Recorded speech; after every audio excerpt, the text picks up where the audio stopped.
Bismillahirrahmanirrahim. Assalamualaikum warahmatullahi wabarakatuh.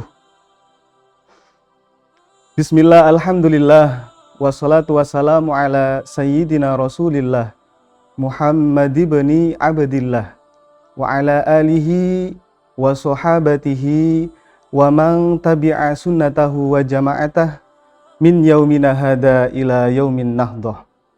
Amma ba'd. Ma'asyiral muslimin, sahabat kalam hati dimanapun Anda berada, yang insya Allah selalu diberikan rahmat oleh Allah Subhanahu wa Ta'ala. Alhamdulillah, pada hari ini kita bisa menjalankan ibadah puasa dengan sehat walafiat, tentunya dengan semangat yang luar biasa untuk menjalankan puasa ini, karena puasa kalau tidak dibarengi dengan semangat yang luar biasa, maka puasanya akan loyo. Sahabat kalam hati, dimanapun Anda berada, kali ini akan mengaji dan mengkaji salah satu kitab fikih, yakni dengan tema hal-hal yang membatalkan puasa. Untuk memperkuat keimanan kita dan untuk memperkuat puasa kita, dan ada ikhtiyat dan kehati-hatian pada diri kita dalam menjalankan puasa, maka hal-hal yang membatalkan puasa ini sangat penting bagi diri kita untuk bersama-sama kita jalankan puasa ini dengan baik dan benar menurut syariat Islam. Yang pertama, hal-hal yang membatalkan puasa. Yang pertama adalah amdan ilal jaufi. Yang pertama, amdan ilal jaufi. Apa itu artinya? Memasukkan sesuatu apapun ke dalam lubang. Yang pertama adalah mulut, yang kedua adalah hidung, yang ketiga adalah telinga.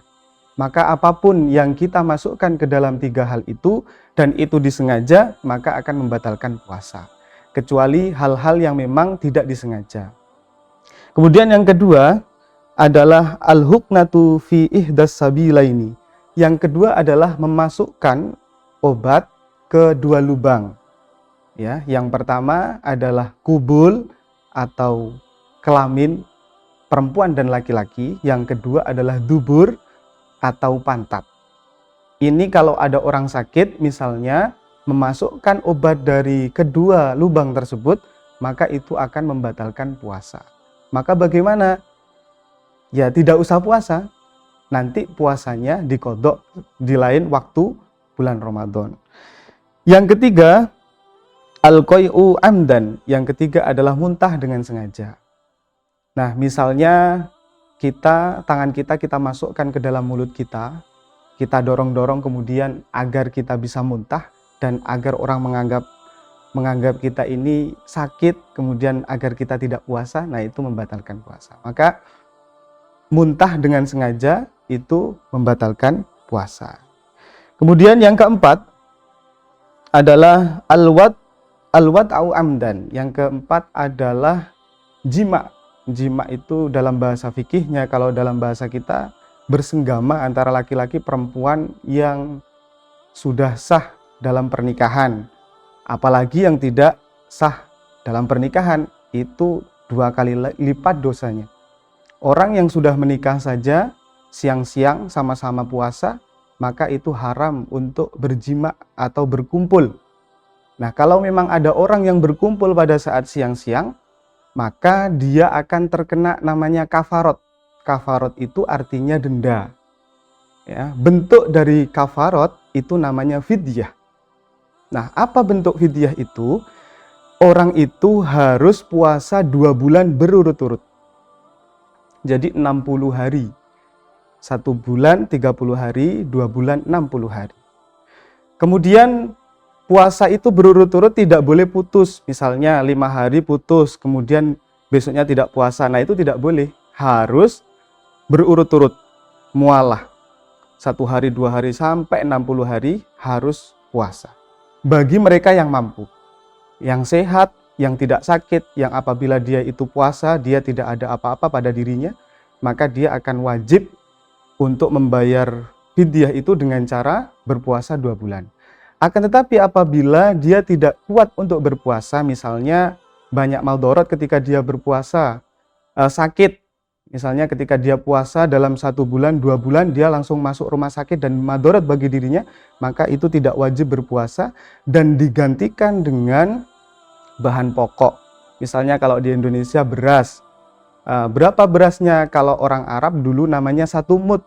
1 mud itu dikonversi ke dalam kilogram itu menjadi 0,6 kilogram atau ikhtiyat kehati-hatian 0,7 kg.